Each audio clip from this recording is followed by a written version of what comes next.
சந்தோஷம். ஒரு முறை பள்ளி இறுதி ஆண்டை முடித்து செல்லும் மாணவர்களுக்கு தலைமை ஆசிரியர் வகுப்பெடுத்துக் கொண்டிருந்தார்.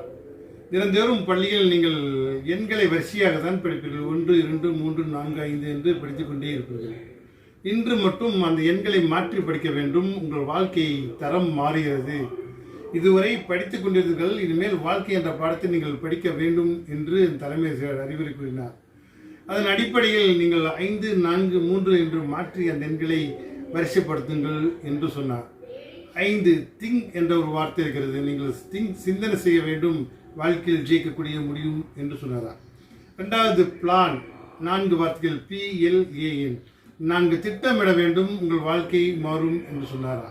3வது ஆக்ட், ACT, ஆக்ட், 3 வார்த்தைகள் 5, 4, 3 செயல்படுத்து, சிந்தனை செய், திட்டமிடு, செயல்படுத்து, உங்கள் வாழ்க்கை ஜெயிக்கும் என்று இந்த ஆசிரியர் சொன்னவுடன் மாணவர்கள் அனைவரும் கைத்தட்டினார்களாம். ஆம் நண்பர்களை, இதுவரை பள்ளி படிப்பை மற்றும் படித்து முடித்து வெளியே வந்தால் வாழ்க்கை படிக்க முடியும் என்றால் அதில் நீங்கள் சிந்தனை செய்ய வேண்டும், திட்டமிட வேண்டும், செயல்படுத்த வேண்டும்.